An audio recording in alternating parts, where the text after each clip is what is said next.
Coincidentally, Nigeria clocked 100 years in 2014 following the amalgamation of northern and southern protectorates. Significantly, the year 2014 is also important in the history of Nigeria, as it is a period the country celebrates 54 years as independent nation. Looking back 54 years, it is on record how its past leaders, the youth and women, irrespective of religious, cultural or tribal inclination, worked and built what is presently called Nigeria. The likes of Nnamdi Azikiwe, Obafemi Awolowo, Sir Ahmadu Bello, Tafawa Balewa and Malam Aminu Kano, just to mention but a few, tried their best in developing political landscape of Nigeria. These foundations laid by these great leaders still keep Nigeria as one single entity. That calls for celebration 54 years down the lane.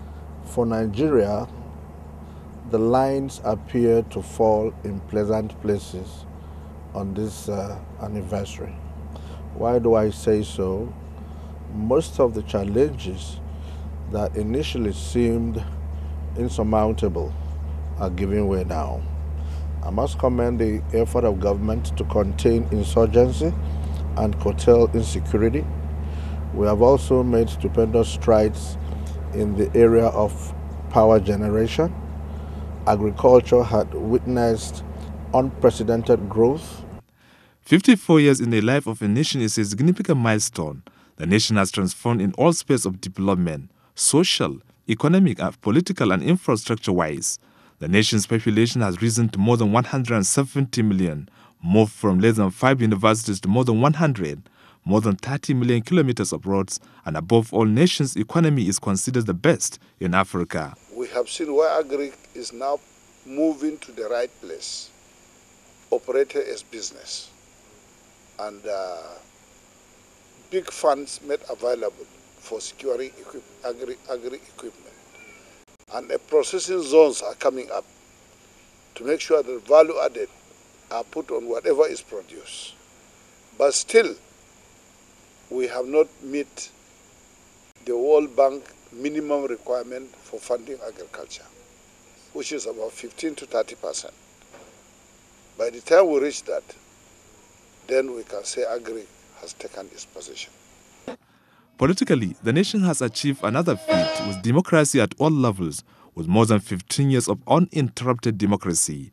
While it calls for celebration, politicians offer advice on its sustenance. We don't prepare for leadership in Nigeria.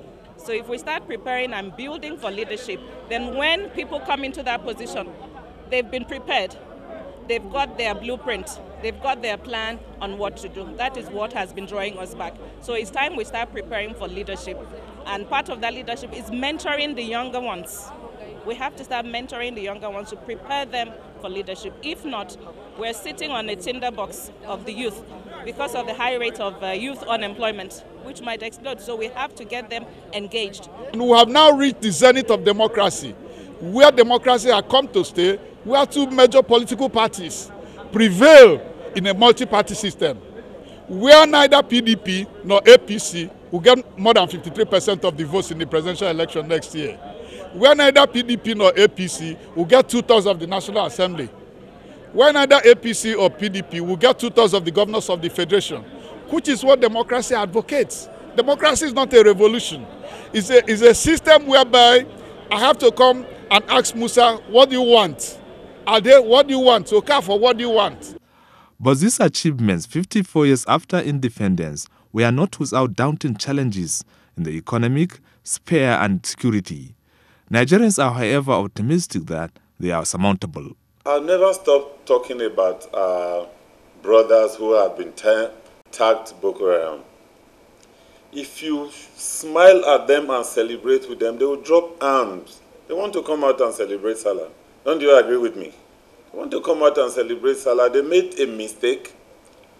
They need us to smile at them so they can realize their mistake and come back home. That's what we should be preaching. We should not write them off.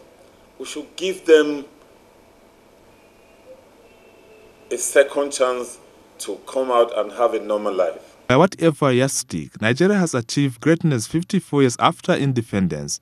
What is required, as the citizens suggest, is more patriotism and dedication to continue to build a virile nation. In Abuja, Abdullahi Garba Birnin Kudu, NTA News.